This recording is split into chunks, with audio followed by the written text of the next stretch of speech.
वर्णन चल रहा है। भगवान श्री सुखदेव जी संपूर्ण ब्रह्मांड का वर्णन कर रहे हैं। पहले तो द्वीपों का वर्णन किया, अब उन द्वीपों के मध्य में एक विशाल पर्वत है जिसका नाम लोकालोक पर्वत है। ये पृथ्वी के सब और सूर्य आदि के द्वारा प्रकाशित और अप्रकाशित प्रदेशों के बीच में उनका विभाग करने के लिए ये विराजमान लोकालोक पर्वत।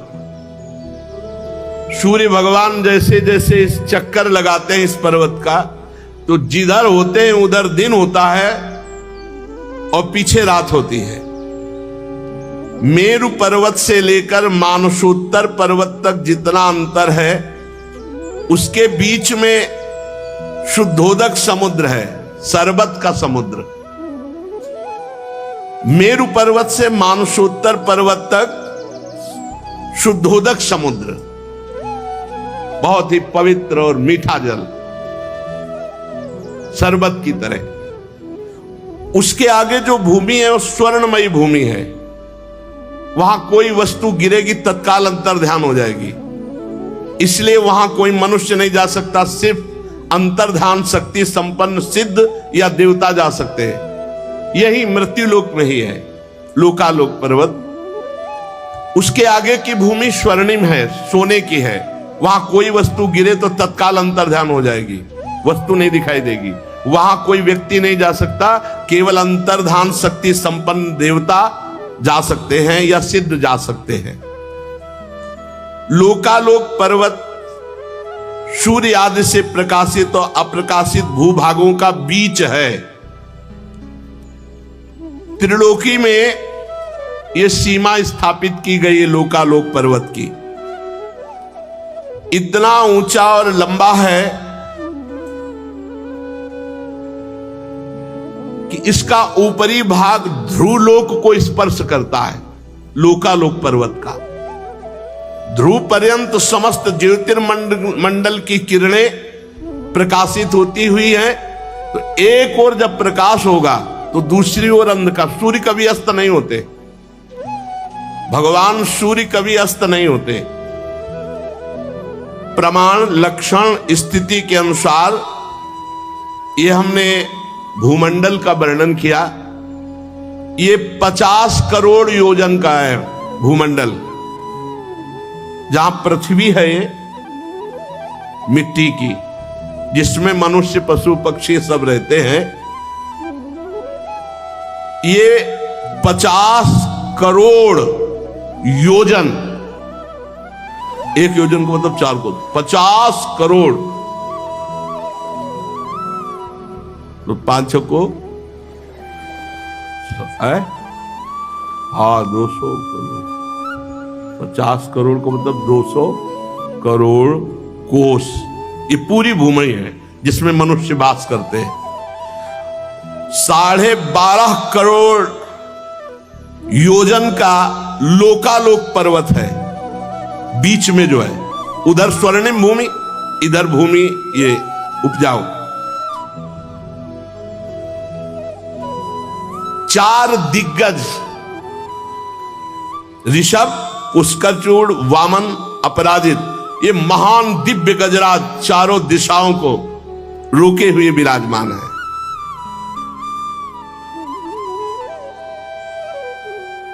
दिग्गजों को इंद्रादि लोकपाल लोगों के कल्याण के लिए विराजमान किए हुए ये दिग्गज सर्वांतर्यामी परम पुरुष भगवान विश्वक्सेन इनको अपार सामर्थ्य दिए हुए योग माया से रचे हुए भगवान के भूमंडल का वर्णन हुआ। सूर्य की स्थिति, वैसे विज्ञान कहता है कि भूमि घूमती है, लेकिन हमारा शास्त्र कहता है कि सूर्य चक्कर लगाते हैं। पृथ्वी के बीच में जो ब्रह्मांड का केंद्र है, ब्रह्मांड गोलक, वो 25 करोड़ योजन का है। 25 करोड़ योजन का है। 50 करोड़ भूमि योजन ये है उधर तो स्वर्णिम भूमि है लोकालोक पर्वत के, वहां देवता या सिद्ध अंतर ध्यान शक्ति संपन्न जा सकते हैं। और इस को प्रकाशित करते हैं, इसलिए भगवान सूर्य का नाम एक मार्तंड हुआ।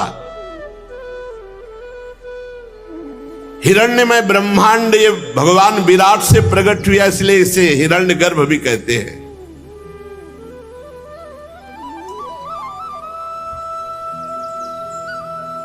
जितना हमने तुमको भूमंडल का विस्तार बताया, उससे दुगना अंतरिक्ष लोक है।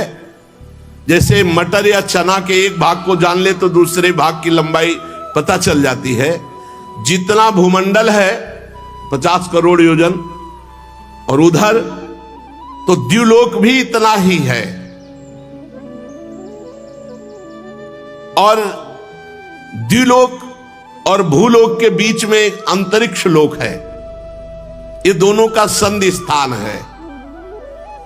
मध्य भाग ग्रह नक्षत्र विराजमान है। अंतरिक्ष में भूमंडल और अंतरिक्ष के बीच में ही ये ग्रह नक्षत्र दिखाई दे रहे हैं। इनके ऊपर द्युलोक है, जहां किसी यंत्र का प्रवेश ही नहीं हो सकता है।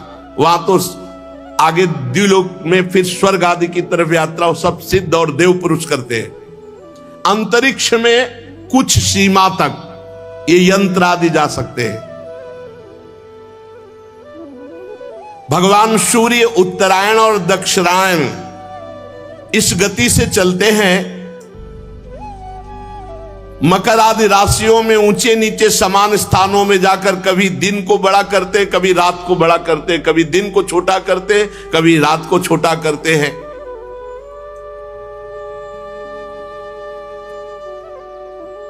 पंडित जन बताते हैं, पंडित माने ज्ञानी जन, मानसोत्तर पर्वत पर सूर्य की परिक्रमा का मार्ग 9 करोड़ 51 लाख योजन है। एक राउंड 9 करोड़ 51 लाख योजन। मेरु पूर्व की तरफ जब भगवान सूर्य जाते हैं तो देवराज इंद्र की जो देवधानी अमरावती पुरी है उसको प्रकाशित करते हैं। उसके आगे जब दक्षिण की तरफ बढ़ते हैं तो यमराज की संयमिनी पुरी है। फिर जब पश्चिम की तरफ बढ़ते हैं तो वरुण जी की निम्लोचनी, और उत्तर की तरफ तो चंद्रमा की विभावरी। इन पुरियों को प्रकाशित करते हुए भगवान सूर्य आगे बढ़ते हैं। तो सूर्योदय, मध्याह्न, सायंकाल, अर्धरात्रि, ये क्रम से होती रहती। भगवान सूर्य कभी अस्त नहीं होते, उनका निरंतर परिक्रमा चलती रहती भूमंडल की। भगवान सूर्य जब मेरु को बाएं ओर रख करके चलते हैं तो दिखाई देता है कि वो दाईं ओर चलने पर चलते वो बाईं ओर है। जिस समय भगवान सूर्य का उदय जहां होता है ठीक उसी समय कहीं अस्त दिखाई देता है। कहीं जहां भगवान सूर्य मध्याह्न के पसीना पसीना कर रहे हैं किसी को, तो उसी समय आराम से आधी रात को कोई सो रहा होता है। भूमंडल में देख ले, यही की बात कह रहे हैं। कभी सूर्य अस्त नहीं होते, कभी सूर्य उदय नहीं होता, वो तो निरंतर चल रहे हैं। लोकालोक पर्वत के कारण वो अस्त और उदय का ऐसा, लोक माने प्रकाशित, आलोक माने अंधकार, लोकालोक पर्वत, उसी के कारण ऐसा अनुभव होता है। जहां कहीं आधी रात होगी तो कहीं पसीना चुआ रहे होंगे, दोपहर होगा, कहीं प्रातः हो रहा होता है तो कहीं वो अस्त हो रहे होते। वो पहाड़ पर्वत के कारण सूर्य भगवान ना अस्त होते ना उदय होते हैं। जिन लोगों को सूर्य भगवान मध्याह्न में दिख रहे हैं उसी समय कहीं अंधकारमयी रात्रि होती है।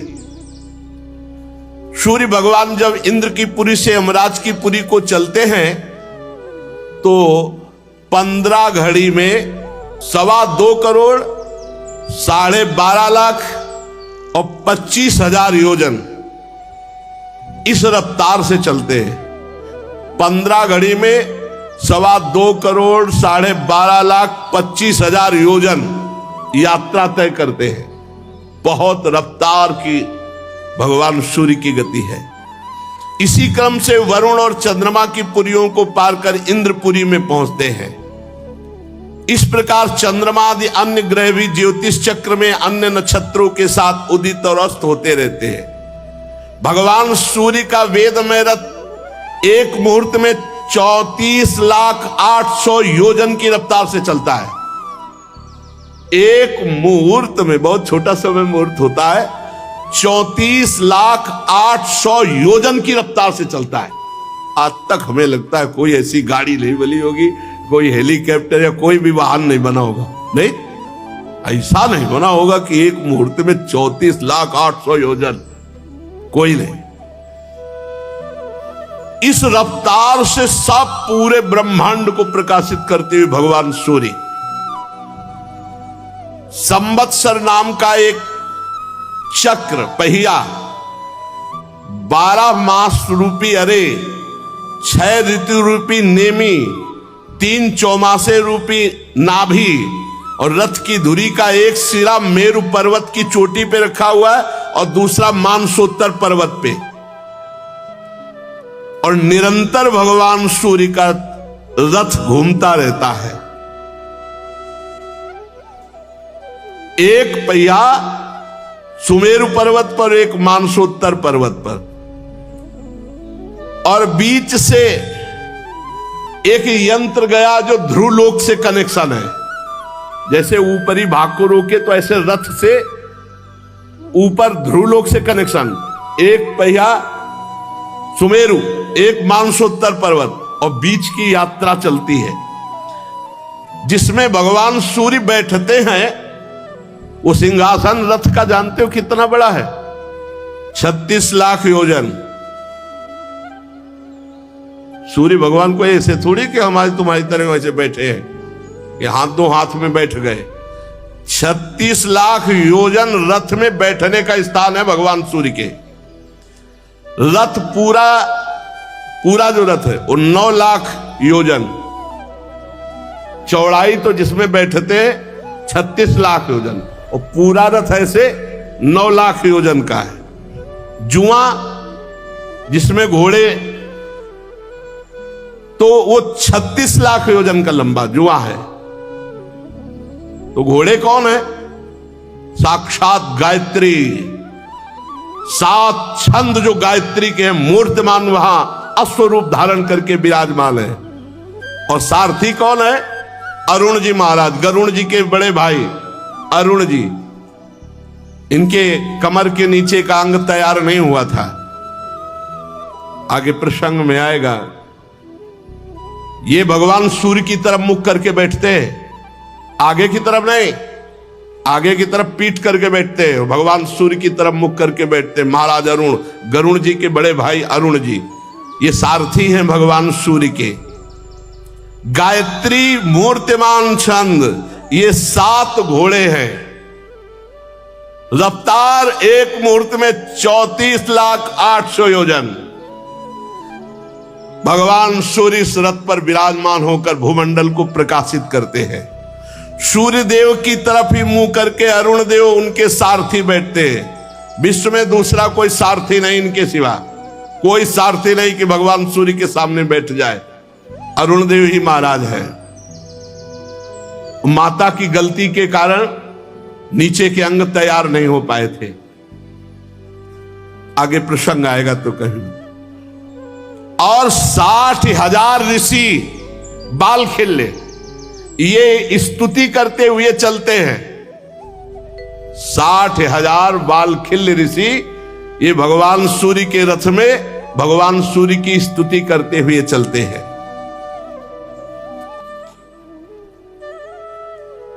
ऋषि, गंधर्व, अप्सरा, नाग, यक्ष, राक्षस, देवता, ये 14 कोई नृत्य कर रहा है, कोई गान कर रहा है, कोई स्तुति कर रहा है, कोई ऐसे चलते हैं भगवान सूर्य। जैसे भगवान सूर्य चल रहे तो गंधर्व गान कर रहे, अप्सरा नृत्य कर रही, ऋषि स्तुति कर रहे, ऐसे चलते भगवान सूर्य। भगवान सूर्य भूमंडल में 9,51,00,000 योजन लंबे घेरे में से प्रत्येक क्षण में 2-2 हजार योजन की दूरी तय करते प्रत्येक क्षण में। परीक्षित ने कहा, महाराज आपने जो कहा कि भगवान सूर्य राशियों की ओर जाते समय मेरु और ध्रुव को दाईं ओर रखकर चलते, पर दिशा दिखाई देती है कि वो दक्षिण की ओर चल रहे हैं, समझ नहीं पाया आपका कहने का भाव। श्री सुखदेव जी महाराज कह रहे, कुम्हार के घूमते हुए चाक पर बैठ करके अगर चींटी देखे, चींटी चाक में बैठी हुई है और चाक घूम रही है, तो चींटी विभिन्न स्थानों में दिखाई देगी, लेकिन बैठी एक ही जगह है, विभिन्न स्थानों में घूमने के कारण दिखाई देगी। इसी प्रकार नक्षत्र और राशि ये काल चक्र में पड़कर ध्रुव और मेरु को दाएं रखकर घूमने वाले सूर्य को ये स्थित दिखाई देते हैं। ग्रह नक्षत्र तारे तो लगता है सूर्य दाईं ओर चल रहे हैं, पर सूर्य दाईं ओर नहीं चल रहे, सूर्य बाईं ओर चल रहे हैं, वो ग्रह नक्षत्र वहीं विराजमान है, इसलिए ऐसा दिखाई देता है। ये आदि पुरुष भगवान नारायण का स्वरूप ही है सूर्य भगवान, साक्षात नारायण। बोले कहां है भगवान, तो देखो ना किसने सूर्य भगवान को प्रकट किया है, कौन प्रकाश दे रहा है। प्रत्यक्ष में भगवान नारायण है सूर्य भगवान। ये वेदमय विग्रह से 12 मासों को विभक्त करते हैं और 6 ऋतुओं को, यही भारत देश में, अन्यत्र यह नहीं है। 6 ऋतुएं अन्यत्र नहीं है। आप देखो कहीं कहीं एकदम शीतलता ही शीतलता मिलेगी, गर्मी, बरसात, हेमंत, ये शिशिर, ये सब ऋतु, कहीं तो एकदम ठंड, और कहीं इतनी गर्मी की पूछो मत। वर्णाश्रम धर्म के अनुसार इन्हीं भगवान सूर्य नारायण की उपासना करके परम पद को भी प्राप्त किया जाता है। सूर्य भगवान संपूर्ण लोकों की आत्मा है, इन्हीं से रात दिन का विभाग होता है। उनका एक अव्यय ऋतु कहलाता है। आकाश में भगवान सूर्य का जितना मार्ग है वो आधा जब तय कर लेते हैं तो उसे एक अयन कहते हैं। दक्षिणायन और उत्तरायण से 2 भाग।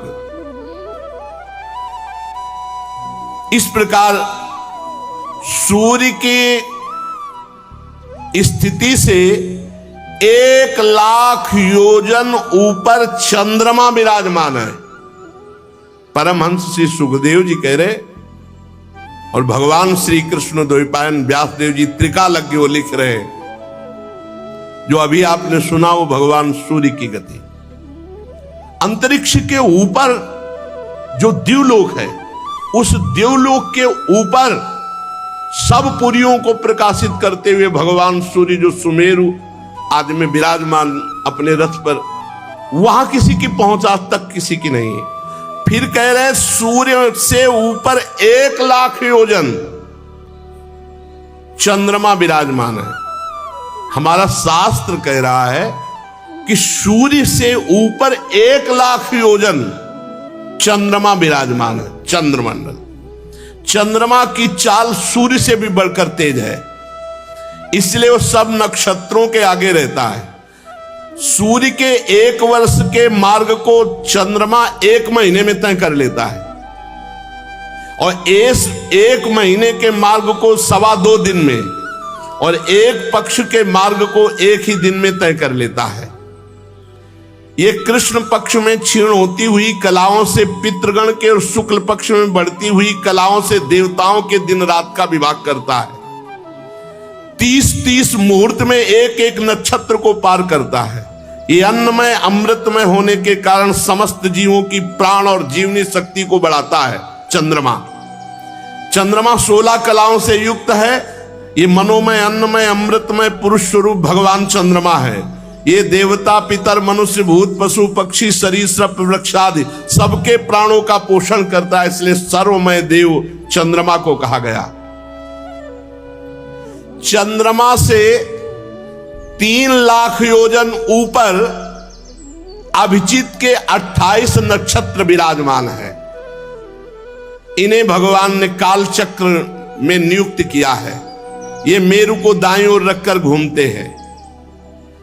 और देखो, चंद्रमा से 3 लाख ऊपर अभिजीत, 28 नक्षत्र, और अभिजीत नक्षत्रों से 2 लाख योजन ऊपर शुक्र देवता विराजमान है। शुक्र नक्षत्र सूर्य की शीघ्र मंद और समान गतियों के अनुसार उन्हीं के समान ये कभी आगे कभी पीछे चलते हैं।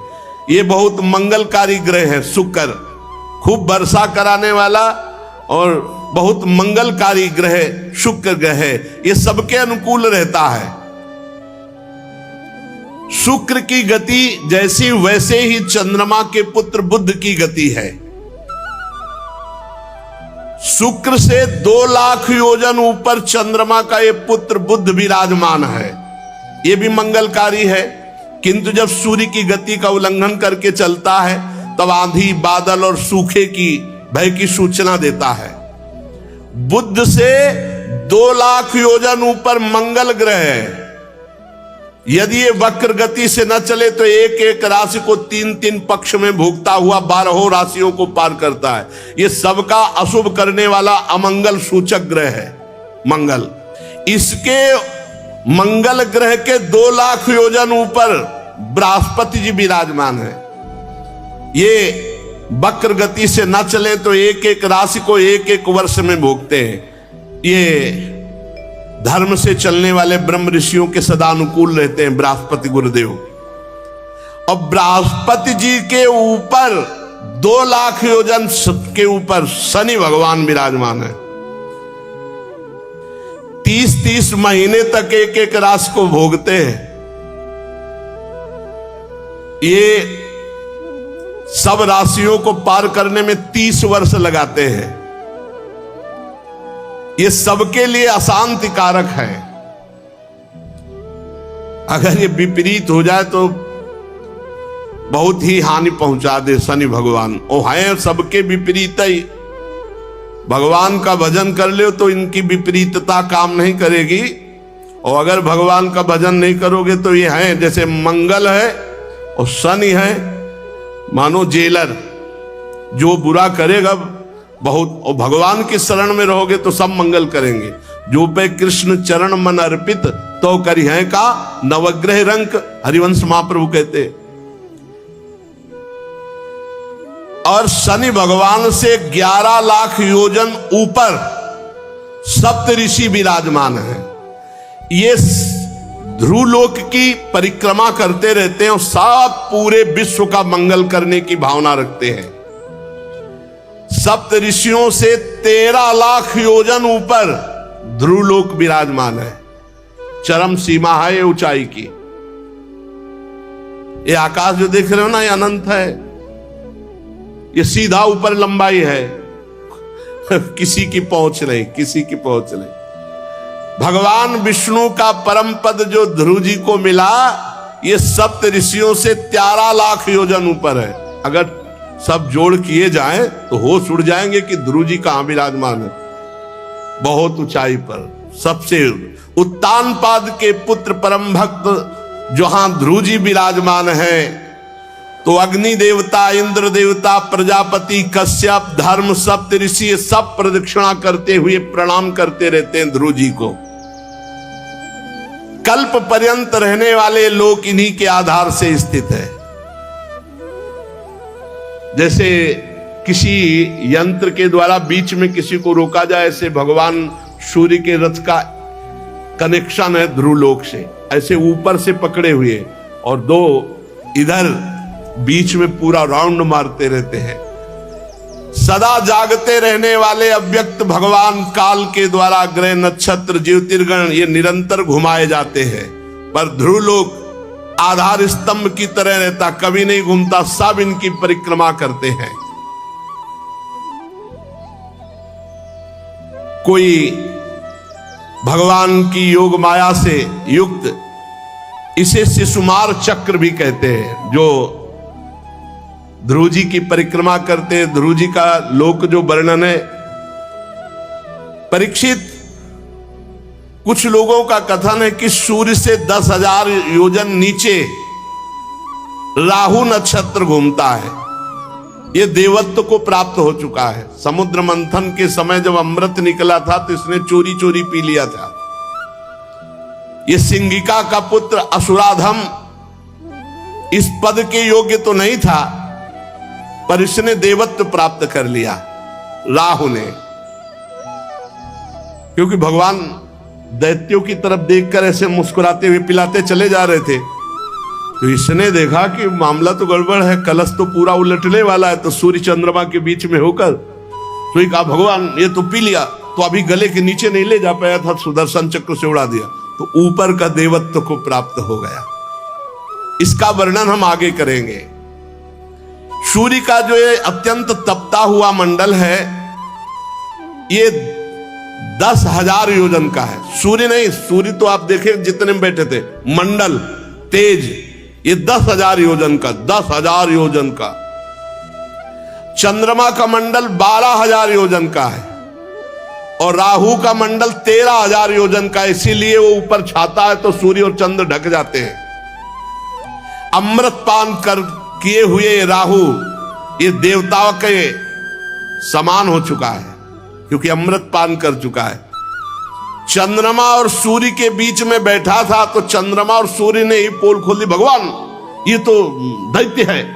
तो तुरंत सुदर्शन चक्र से, तो उस दिन से वैर भाव रखकर अमावस्या और पूर्णिमा को चंद्र ग्रहण और सूर्य ग्रहण ये करता है। और ये बड़ा है, मंडल इसका बड़ा है 13,000 का, तो इसलिए ढक लेता है। तो सूर्य और चंद्रमा से वैर करने के कारण भगवान ने सुदर्शन चक्र को आज भी नियुक्त कर रखा है सूर्य और चंद्रमा की रक्षा के लिए।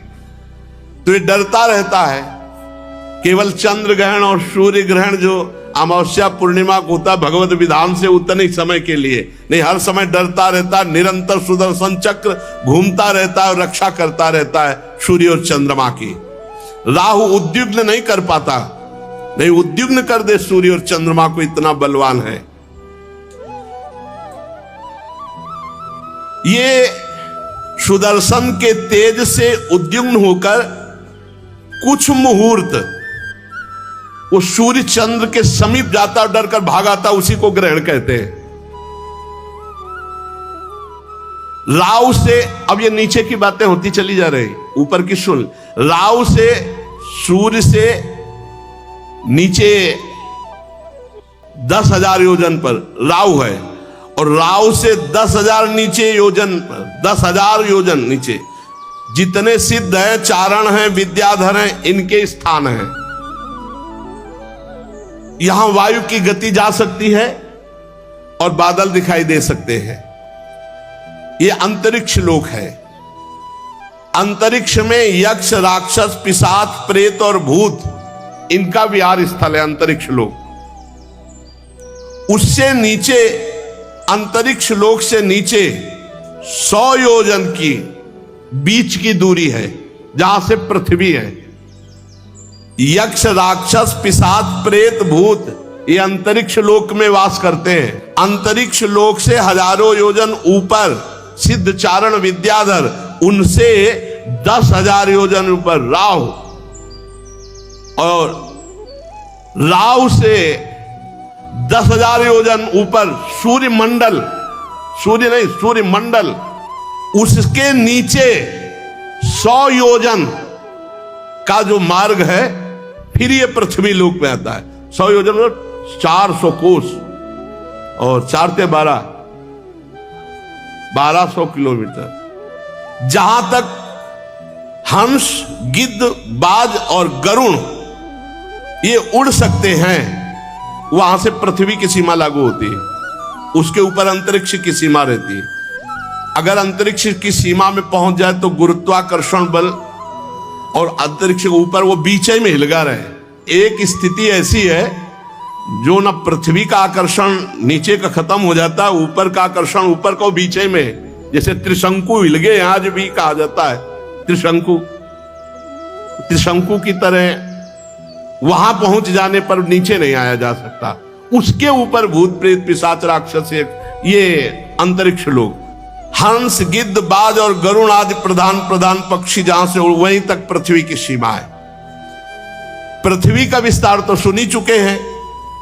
अब पृथ्वी के नीचे लोक हैं, इसके नीचे भी है। अतल लोक, वितल लोक, सुतल लोक, तलातल, महातल, रसातल, पाताल, ये नीचे के हैं। भूधरा समझो इनको। 14 भुवन का एक पूरा मकान समझो ब्रह्मांड, जिसे 7 ऊपर के और 7 नीचे के। अतल लोक, वितल लोक, सुतल लोक, तलातल लोक, महातल लोक, रसातल लोक, पाताल लोक, ये 7 लोक नीचे हैं और 14 भुवन का एक ये भगवान। और ऐसे अनंत ब्रह्मांड कैसे? बोले एक रोमकूप में अनंत ब्रह्म दिखलावा माते इतना भूत रूप प्रचंड, रोम रोम प्रति लागे कोटि कोटि ब्रह्मांड, ब्रह्मांड निकाया निर्मित माया, रोम रोम प्रति भेद कहे। वो भगवान है, उनकी लीला ऐसी है, उनकी माया ऐसी कि कोई पार नहीं पा सकता। ये एक 10,000 योजन की दूरी पर स्थित है। 10,000 योजन। इनमें स्वर्ग से भी अधिक सुख है नीचे के लोगों में। यहां पृथ्वी से 10,000 योजन पर अतल लोक का राज्य है। 10,000 योजन भगवान भेजते हैं इन लोकों में। इनमें स्वर्ग से भी अधिक सुख है।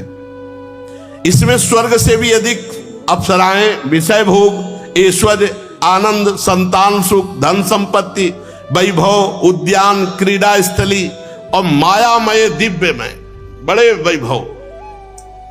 अरे सबसे इसे भौम नरक कहते हैं जिसमें आप रह रहे हैं। समस्त भगवान की जितनी रचना है उतनी रचना में सबसे ज्यादा जो दुखद है वो यही है लोक, मृत्यु लोक। सबसे दुखद। जी लोक के प्राणी में दुर्गंध नहीं मिलेगी आपको। दैत्य लोग भी देखो जाके कैसे बने हुए हैं। देवलोक जब वर्णन आता है ना, मानव जीवन तो केवल भगवान का भजन कर ले यही सी बात के लिए श्रेष्ठ है और किसी बात के लिए श्रेष्ठ नहीं।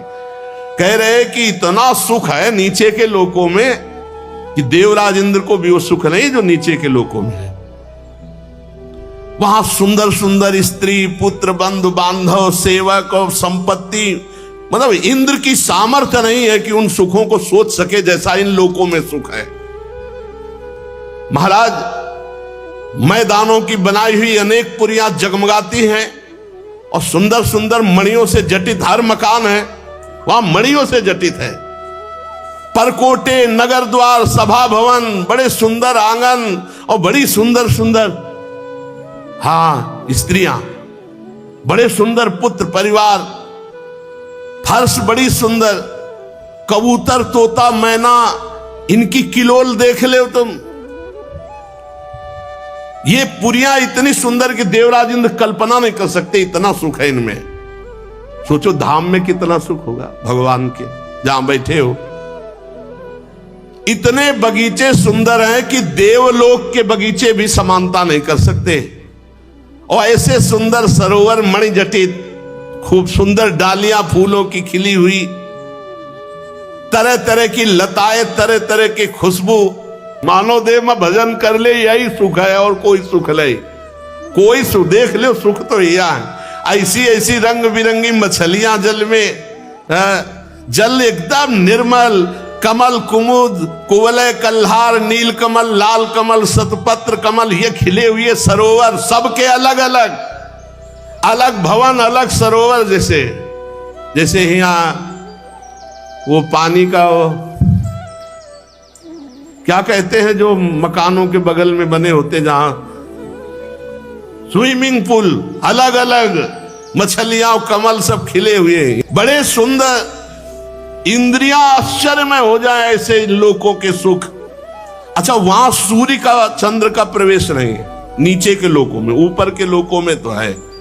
वहां दिन रात का विभाग नहीं है, दिन रात नहीं है, कोई खटका नहीं। वहां दिव्य मणियां ऐसी चमक रही कि हर समय प्रकाश रहता है, रात्रि नहीं। और उस लोक के निवासियों का आहार क्या है? दिव्य औषधियां, दिव्य रस, दिव्य पान, और वहां का स्नान मात्र करने से शरीर निरोग। ऐसा जल है। दिव्य वस्तुओं के सेवन से वहां किसी को मानसिक परेशानी नहीं, डिप्रेशन नहीं होता, किसी को मानसिक परेशानी नहीं और शारीरिक रोग नहीं होता। इसलिए कोई अस्पताल नहीं, वहां कोई डॉक्टर नहीं। यार बढ़िया है, लेकिन इससे करोड़ों अनंत गुना सुख ब्रह्मलोक में है और उससे अनंत गुना सुख श्रीधाम वृंदावन में जहां हम आ चुके हैं प्रिया प्रीतम के साथ। ये क्या मछलियां, ये क्या, सब चिदानंद। वहां किसी की झुर्रियां नहीं पड़ती, वहां बाल किसी का नहीं पकते, झुर्रियां नहीं पड़ती, बाल नहीं पकते और कभी कोई बूढ़ा नहीं होता और देह की कांति मलिन नहीं होगी, साफ चिकने एकदम। शरीर में किसी के दुर्गंध नहीं आएगी, पसीना नहीं आएगा कभी शरीर में, कितना भी मेहनत करो थकावट नहीं, शिथिलता नहीं, आयु के साथ अवस्था नहीं बदलेगी, हर समय जवान। ये नीचे के लोगों की है बात। सब सुंदर, सब स्वस्थ, सब जवान, सब शक्ति संपन्न। यहां पुण्य पुरुषों का प्रवेश होता है